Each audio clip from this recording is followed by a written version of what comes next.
Hello everyone, this is Vandana and welcome to CTET Adda. और आज का टॉपिक है पौधों के बारे में जानिए। हमने टॉपिक स्टार्ट करा था, उसका सेकेंड पार्ट है।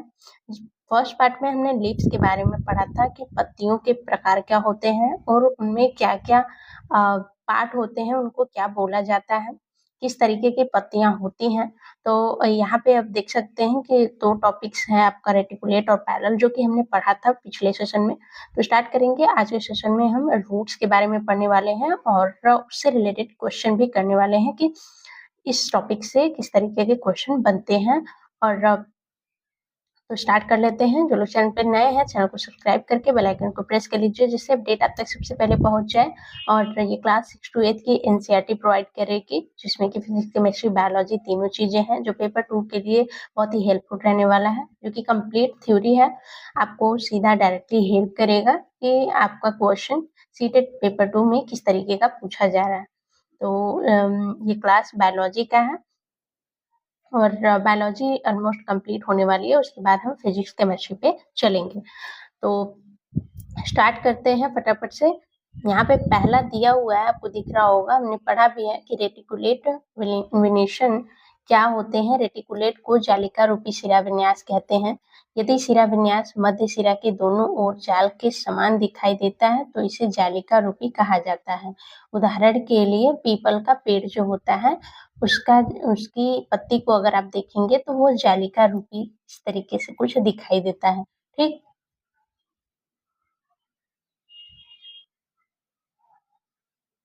सेकेंड आ जाते हैं पैरेलल विनेशन के बारे में। तो समांतर शिरा विन्यास किसे कहते हैं? घास की पत्तियों में शिराएं एक दूसरे के समांतर होती हैं, ऐसे शिरा विन्यास को समांतर शिरा विन्यास बोला जाता है।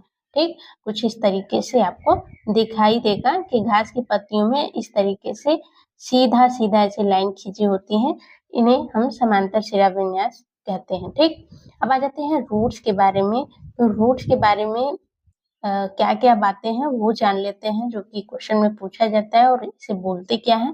तो रूट्स, जब आपको दिखेगा कि एक मोटी रूट एकदम डीप, थोड़ी सी लंबी और नीचे की ओर धसी होती है और उसमें छोटे छोटे जो रूट हेयर निकली होती हैं, तो इस तरीके के रूट को टैप रूट कहते हैं, यानी कि मूसला जड़ कहते हैं। ठीक, दूसरा होता है कि एक रूट होती है जो यहीं से आपका कई भाग में बटी होती है।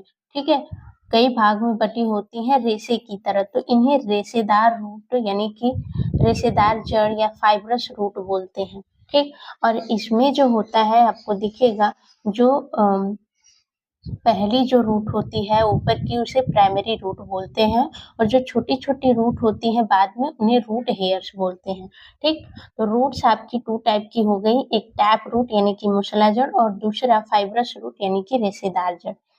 नेक्स्ट को टॉपिक पे चलते हैं। जो टैप रूट होती है, मूसला जड़ होती हैं, इनको क्या बोलते हैं? मूसला जड़ प्रणाली में अंकुरण के बाद बीज से ही एक जड़ें, जिसे प्राइमरी रूट कहते हैं, निकलती हैं। मूल जड़ों वास्तविक जड़ें भी कहा जाता है। ठीक है, और बाद में क्या होता है, इस प्राथमिक जड़ से छोटी जड़ें निकलती हैं, जिन्हें पार्श्व जड़ें कहा जाता है। आम, नीम, चीड़, शीशम, मटर, गाजर, मूली, शलजम और चुकंदर ऐसे पदार्थों के उदाहरण हैं जिनमें मूसला जड़ पाई जाती है।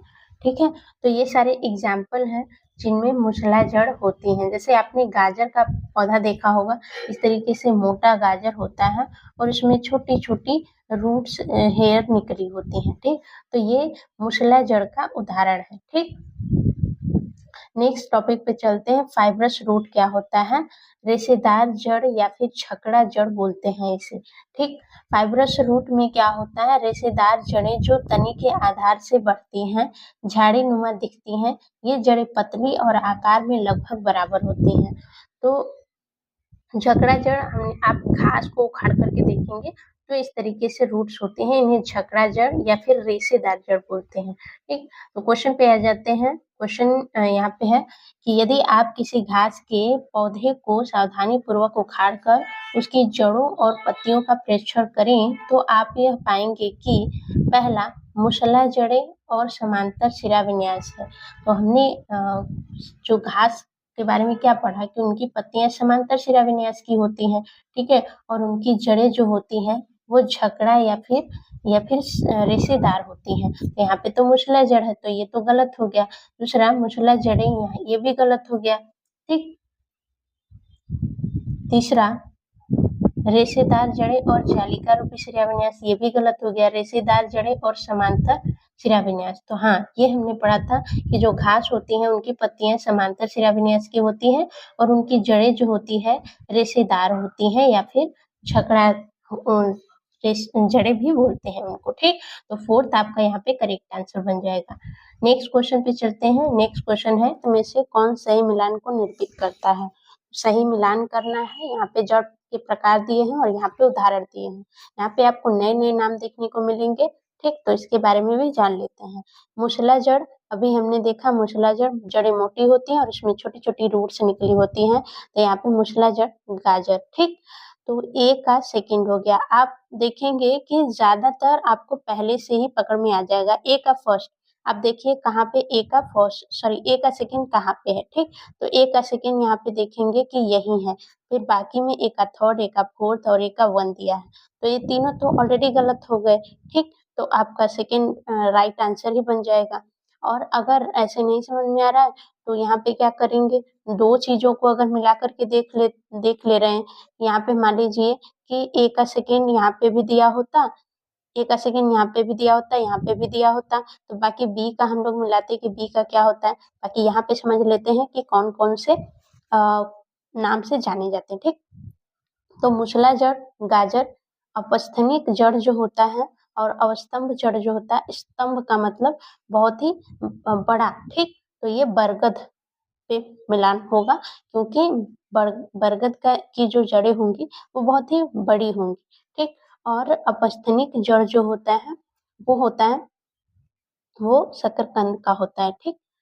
शकरकंद का स्टिल्ट जड़ जो होता है वो गन्ने का होता है।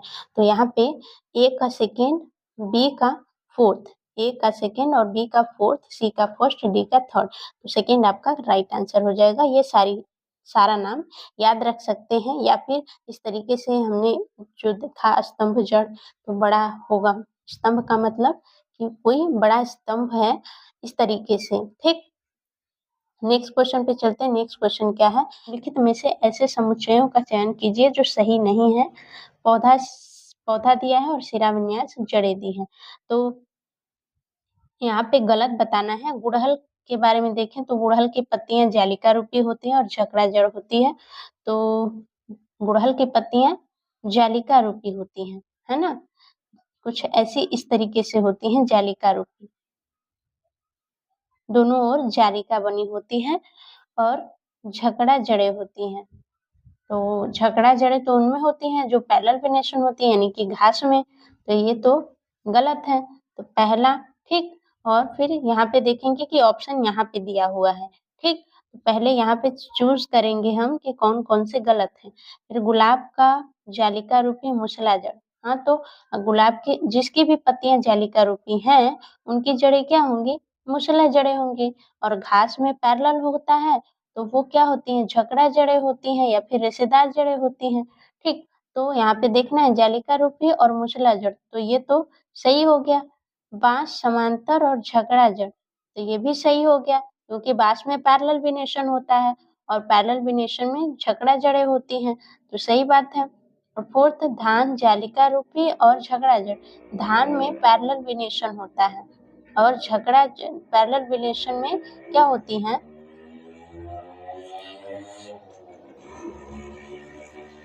झकड़ा जड़ें होती हैं। तो झकड़ा जड़ें ठीक है बट जालिका रूपी नहीं होता है।